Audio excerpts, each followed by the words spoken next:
ጦርነቱ ከየብስ ወደ ባህር ተሸጋግሯል። የአሜሪካ የጦር መርከቦች ወደ ሆርሙዝ ሰርጥ እየተጠጉ ባሉበት በዚህ ወቅት ትራምፕ ኢራን ብትደራደር ባትደራደር ግድ አይሰጠኝም ብለዋል። በኢራኖች የከረረ አቋም የተበሳጩት ፕሬዝዳንቱም የካቶሊኩን ጳጳስም በአደባባይ እስከ መዝለፍ ደርሰዋል። የዓለማችን የነዳጅ ገበያ አሁን ካለበት ቀውስ ወደ ባሰ አዘቅት ሊከተው ይችላል የተባለው የባህር ላይ ፍጥጫም በምን ሁኔታ ላይ ይገኛል? የዕለቱ የመረጃ ቅኝታችን በእነዚህ ጉዳዮች ዙሪያም ዝርዝር መረጃዎችን የሚያጋራችሁ ይሆናል። እንደተለመደው እየሰማችሁን አብራችሁን ቆዩ።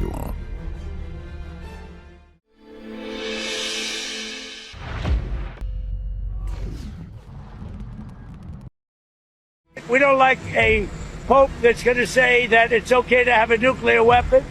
We don't want a pope that says crime is okay in our cities. I don't like it. I'm not a big fan of Pope Leo. He's a very liberal person. አዎ እንዲህ አይነት ጳጳስ አንፈልግም። ይህ ፕሬዝዳንት ትራምፕ ለሮማው ጳጳስ ሊዮ 14ኛ የሰጡት አነጋጋሪ ምላሽ ነው። ፕሬዝዳንት ትራምፕ ጆይንት ቤዝ አንድሪው በተሰኘው የአሜሪካ ጦር ወታደራዊ አቅርቦት ማዕከል ተገኝተው በሰጡት ጋዜጣዊ መግለጫ አንድ ሀገር ኒውክሌር ጦር መሳሪያ ቢታጠቅ ግድ የለውም ብለው የሚያምኑ ጳጳስ አንፈልግም ሲሉ ተቃውመዋል። ሊዮ 14ኛም በኢራኑ ጦርነት በተከታታይ የተቃውሞ ድምፅ ካሰሙ የሃይማኖት አባቶች መካከል አንዱ ናቸው። የካቶሊኩ ጳጳስ ከሰሞኑ ሮም በሚገ ኛው መናገሻቸው የትንሣኤ በዓልን አስመልክተው ባደረጉት ንግግር ፈጣሪ ጦርነትን የሚሹ መሪዎችን የጥፋት ጸሎት እያኮላሸ ነው ሲሉ ተናግረው ነበር። Fermatevi, è il tempo della pace. Sedete ai tavoli del dialogo e della mediazione, un'immensa moltitudine che ripudia la guerra, coi fatti, non solo a parole. ለዚህ ንግግር ነው ትራምፕ ኢራንን የመሰለች አሸባሪዎች ፈጣሪና አስተባባሪ ኒውክሌር ጦር መሳሪያን ትታጠቅ በሚል የሚያምኑ ጳጳስ አንፈልግም ሲሉ የመለሱት። ፕሬዝዳንቱም የካቶሊኩ ጳጳስ ሊዮ 14ኛ አድናቂ እንዳልሆኑም ነው የሚናገሩት። አክለውም በከተሞቻችን ወንጀል መፈጸሙን እንደ መልካም ነገር የሚቆጥር ጳጳስም አንፈልግም ሲሉ የከሰሱ ሲሆን የካቶሊኩ ጳጳስ ሊዮ 14ኛ አድናቂ አይደለሁም፣ እርሳቸው በጣም ሊበራል የሆኑ ሰው ናቸው፣ ወግ አጥባቂ አይደሉም ሲሉ ልዩነታቸውን አንጸባርቀዋል። ትራምፕ የካቶሊኩ ጳጳስ ሊዮ 14ኛም ወንጀልን በማስቆምና በመከላከል ፈጽመው አያምኑም ያሉ ሲሆን የኒውክሌር ጦር መሳሪያ ከታጠቀ መንግስት ጋር በዋዛ ፈዛዛ እንድንቃለድ ይፈልጋሉ በማለትም ተቃውመዋል። ጳጳሱም እኛ ኢራን እንደፈለገች እንድትሆን ይፈልጋሉ፣ ከዚያም ኢራኖች ዓለምን እንዲያወድሙ ነው ዓላማቸው። እናም እኔ የካቶሊኩ ጳጳስ ሊዮ 14ኛ አድናቂ አይደለሁም ሲሉ ተናግረዋል። ይህ ንግግር ትራምፕ ኢራንን ለመደብደብ የትኛውም ሞራል ዓለም አቀፍ ሕግም ሆነ ሃይማኖታዊ መስመር እንደማያስቆማቸው ያመላከተ ነው። ይህንን የተመለከቱ ወገኖችም ፕሬዝዳንቱ ኢራንን ለመደብደብ እያጤኑ ነው ብለዋል። አሜሪካና ኢራን በፓኪስታን ያካሄዱት ድርድር ሳይሳካ መቅረቱን ተከትሎ ትራምፕ ቴህራን ላይ ዳግም ጥቃት የመክፈት ሐሳብ እንዳላቸው ዎል ስትሪት ጆርናል ዘግቧል። ዎል ስትሪት ጆርናል ስማቸውን ያልገለጻቸው የአሜሪካ ባለስልጣናትን ጠቅሶም ከሌሎች እርምጃዎች በተጨማሪ ኢራን ላይ ድብደባ ለመጀመር እያጤኑ መሆኑን ነው ያተተው። ትራምፕ እሁድ ዕለት የባህር ኃይላቸው የሆርሙዞች መጠን እንዲዘጋም ትዕዛዝ ሰጥተዋል። ዋይት ሃውስ ቢቢሲ ስለ ጋዜጣው ዘገባ ላቀረበው ጥያቄ ሁሉም አማራጮች ጠረጴዛ ላይ ናቸው ሲል ምላሽ መስጠቱ ተዘግቧል። የዋይት ሃውስ ቃል አቀባይ ኦሊቪያ ዌልስ ፕሬዝዳንቱ የሆርሙዞች መጠን እንዲዘጋ የባህር ኃይሉን አዘዋል፣ የኢራንን ዝርፊያ ያበቃል፣ እንዲሁም ሁሉንም ተጨማሪ አማራጮች በጠረጴዛው ላይ ተቀምጠዋል ሲሉ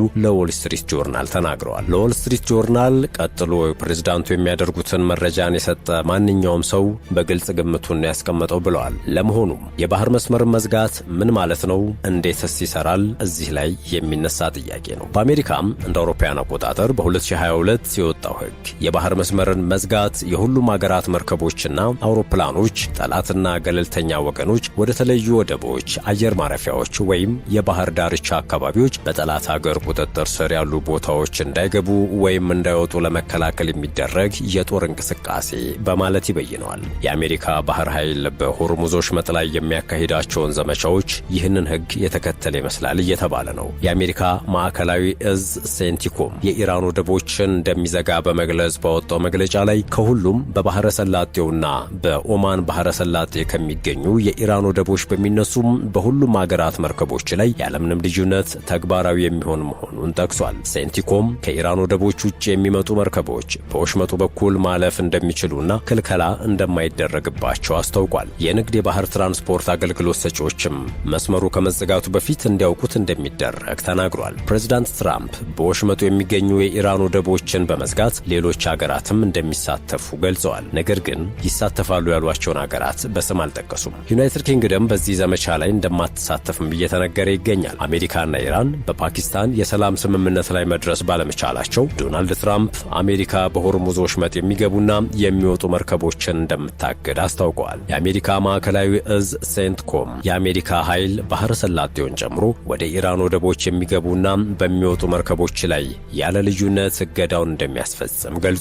ይሁን እንጂ ሴንትኮም የአሜሪካ ኃይሎች ከኢራን ወደቦች ውጪ በሚደረገው የወደቦች ነፃ እንቅስቃሴ ላይ እንቅፋት እንደማይሆን አስታውቋል። በትሩዝ ሶሻል የማህበራዊ ትስስር ገጽ ትራምፕ አሜሪካ ከሰኞ ጀምሮ በኢራን ወደቦች መርከቦች እንዳይንቀሳቀሱ እንደምትዘጋ ተናግረዋል። የመከላከያ ተንታኞች ይህ የአሜሪካ እርምጃ ኢራን ነዳጅ እንዳትሸጥ ያደርጋል ብለዋል። ጃስቲን ክራምፕ የተባሉ ተንታኝ የኢራንን ወደቦች ለመዝጋት ትራምፕ የያዙት እቅድ የኢራንን ጦርነት የበለጠ የሚያባብስና ስምምነት ባለመደረሱ የትራምፕን ብስጭት የሚያንጸባርቅ ብለውታል። እቅዱም እንደ ቻይና ላሉ ሀገራት ኢራን ነዳጇን እንዳትሸጥ የሚያግድ ሲሆን ይህም ኢራን ላይ ጫና ያሳድራል። አሜሪካና ኢራን አንዳቸው በሌላኛው ላይ የተሻለ መደራደሪያ አቅም እንዳላቸው ያምናሉ ሲሉ የጠቆሙት ተንታኙ ሁለቱም ሀገራት ማሸነፋቸውን ሌላውን ዝቅ በማድረግ ለማሳየት እየሞከሩ ነው ብለዋል። ይህም የበለጠ ውጥረትና ውድመት እንደሚያስከትል ጠቁመው በሳምንቱ መገባደጃ የተደረገው ድርድር ምንም እንኳን ፍሬ ባያፈራም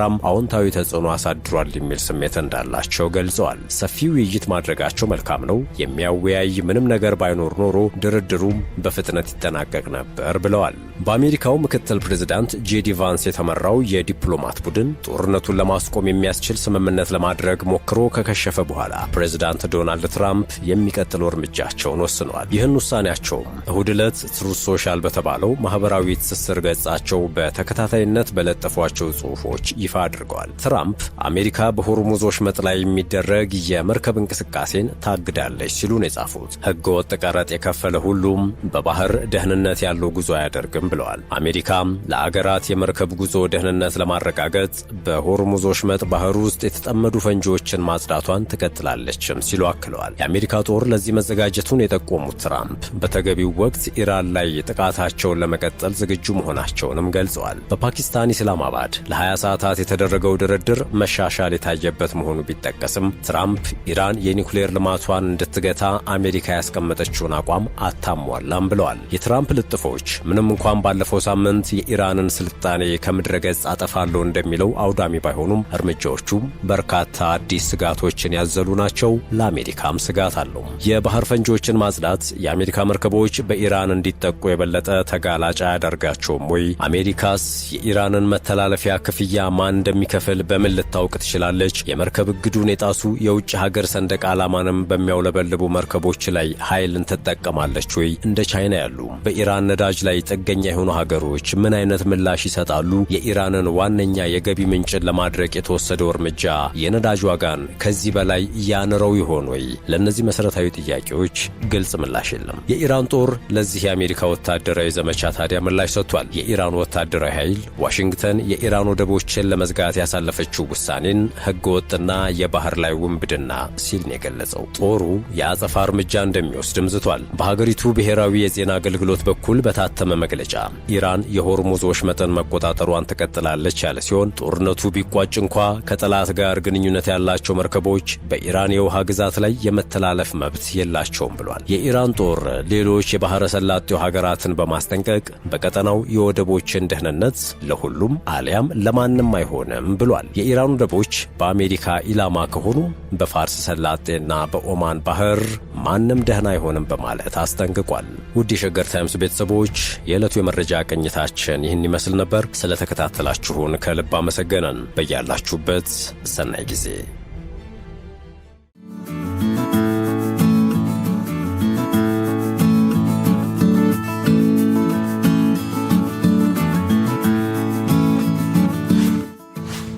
ሸገር ታይምስ ሚዲያን ሰብስክራይብ በማድረግና ደወሉን በመጫን ይከተሉን።